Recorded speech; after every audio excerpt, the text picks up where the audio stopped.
Hey guys, Lancer here. Hope everyone's doing well. Thanks again for joining me. We're looking at some more MTG market movers for the day. Now we'll start off with Talisman of Indulgence from Commander Adventures in the Forgotten Realms.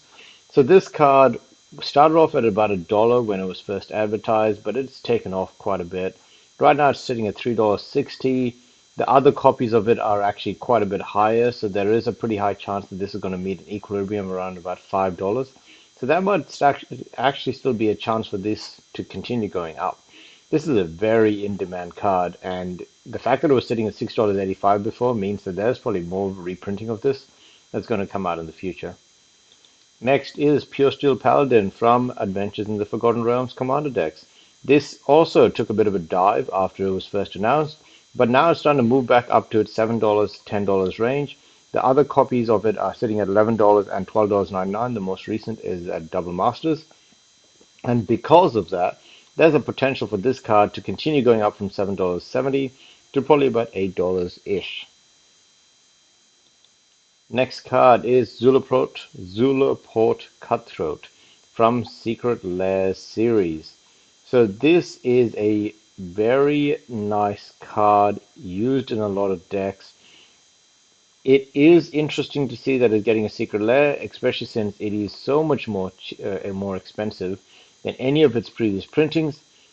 Probably because it's such an in-demand card. The fact that its baseline price has been sitting around about $10 for a long time since it was first announced in October 2020 means that it's probably not going to come back down, and this jump in its premium price for $15 says that it's still in very much demand. You can see that some of the cheapest prices for this card go down to like 78 cents. So a $10 Secret Lair card, either if it's foil or non-foil, is still pretty impressive for a card that's just 78 cents in another set like Battle for Zendikar. Arcbound Overseer from Dark Steel. Pretty good modular card. Modular is a new, old mechanic that's been brought back in for Modern Horizons 2. So no doubt a card like this is going to become more and more valuable until it gets reprinting. I think I actually have one of these, but it is from a long time, and I'm pretty sure it's in terrible state. It is also in the list, and I don't know how long it's going to stay in the list. It might have already been out of the list, so we'll see. Lightning Greaves from Forgotten Realms commander sets. Of course, Lightning Greaves is pretty much used in any deck that has a commander in it. It has been printed many times, and its average price is still sitting around about $6.44 for its lowest from Double Masters. So, this card, starting from $3.30, was a bargain because it is probably going to sit at $6 to $6.50 for most of its life, just like every other Lightning Greaves. It's one of those things with Commander, it's very hard to disassemble a deck. So when someone's made a deck, they very rarely take it apart, which means that card just kind of gets absorbed into the environment. Like it just doesn't come out of that deck. So it just sits in the deck and just, you know, takes a card slot. So the more decks they have, the more commanders they're going to need. The more commanders they're going to have, the more Lightning Greaves you need. Nature's Law from Forgotten Realms Commander as well. Once again, taking off. Nature's Law is a very nice card. The cheapest reprinting of it is $6.14 from Ice Age, but every other one is sitting at $8, and it's usually got pretty good art.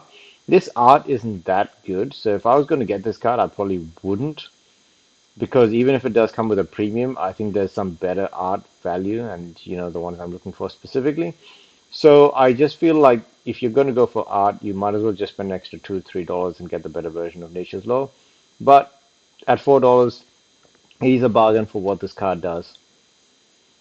Graxilis, Illithid Scholar from Forgotten Realms. Now, this card has gotten a few different printings. It was obviously from the pre-release cards, Forgotten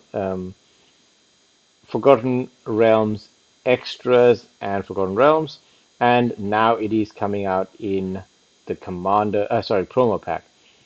The fact is, you can get a normal version of this card for 64 cents, and even if you want to pay $4.12 for it, I just don't think that's worth it unless you're really going for a foil. Sorcerer's Class, once again, you can get a $1 version of this card, and no need to worry about a $4.24 unless you're going for something specific. Same thing for rogue class, $1.15 if you really wanted it. Scarecrow from the Dark. Now, this card is not on the reserve list, but it has spiked along with a lot of other things in 2021, starting off at about the same time as every other spike started when I started doing my set reviews for reserve list cards. This is not in that list, but it did take off, starting off at $1.27 market price, average price, and moving up to $5 to $7 average to market price. No other reprintings of this card.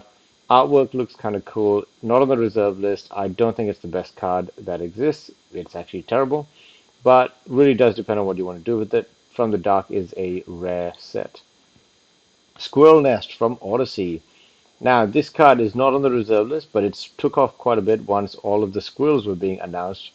So, firstly, it probably got a bit of a peak from Kaldheim when squirrels were first come out, but the biggest peak obviously came after Modern Horizons 2 was released because that's where all the squirrels hid. There is a few other versions of this card, so this one's sitting at $1.87, but there is a Modern Horizons 2, Modern Horizons version, and a conspiracy version. So it really does depend on what you want. This at least has a nice looking squirrel on it, while the others do not. So maybe you're paying for a squirrel art. Righteous Valkyrie from Kaldheim. So this card has been moving up from a 77 cents base to right now sitting at $4 or $3.95. Very good card. I feel like there is some value to this card right now. It is being played in some standard decks for White Weenie, Bant. You can see that the power value is just amazing. 3 mana for a 2/4 flying. It's really good. Enters the battlefield. When another angel or cleric enters the battlefield under your control, you gain life equal to that creature's toughness. Amazing. As long as you have 7 more life than your starting life total, creatures you control get +2/+2. It is an insanely good card. The fact that it dropped down to 83 cents is actually crazy. Just goes to show how many Calcium packs were open. This card could be the new staple for white weenies in the foreseeable future. So we'll have to see. Diabolic Tudor from Odyssey. So obviously all Diabolic Tudors are over about $1. This card is one of the oldest, and most likely it is also one of the most unique art, if I look at it correctly. 8th edition had the same art, 9th edition had the same art. Most other editions after that have different art. So it's got 3 sets where it had the same art, and the art looks kind of cool. So you're probably paying for a bit more for that. Fury from Modern Horizons 2. So this card has slowly started taking off. The lowest price was around about $3.35. It actually is a very good card, right now sitting at $8. Nowhere else to be found, obviously. Modern Horizons 2. I think it's actually good value. Maybe would have been better value about like a week ago, but we'll see. Goblin Offensive from Anthologies. Pretty cool card, makes a lot of goblin tokens. The cheapest one is actually from this set of Anthology. Sorry, is it? No. Urza Saga's $2.51. I don't know if that's actually going to help. This is actually still a. It's a good goblin card, so you're paying a bit of a premium for it, but that's about it. Next is standard. We'll have a look at what the daily changes are, and we'll have a look at quickly what the weekly is. So Goldspan Dragon has moved up by 15% today. That's actually insane. Righteous Valkyrie moved up by 12% today. That's pretty crazy. Minsk Beloved Ranger has moved up by 13%. Everything else is quite a bit on the low side. As for the drops, Voronclex is dropped by 2% to $33.83, but that's nothing crazy. Most of the others are all expected drops. Weekly winner, obviously Goldspan Dragon, 47%, Shadowspear, 25%, Solve the Equation, 49%, sitting at $3.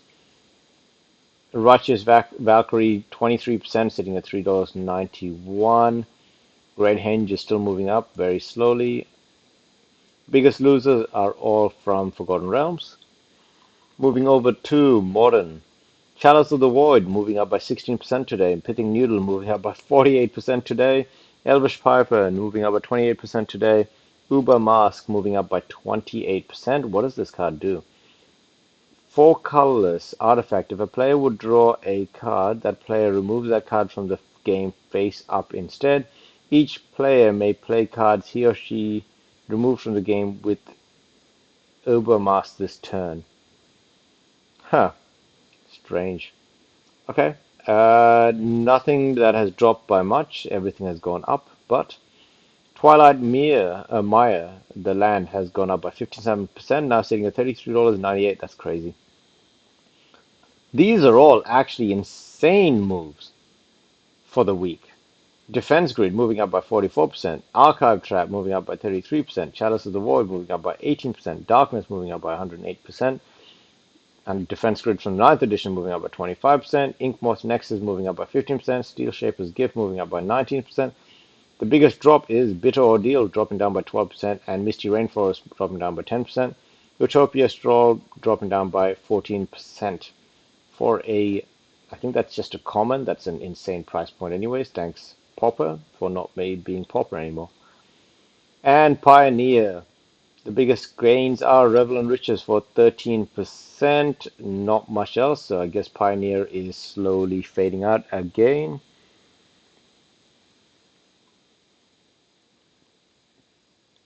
Yeah, pretty much. And Badlands from Revised Edition. No changes yet, but this is pretty much looks, or at least feels like there is something that's about to happen.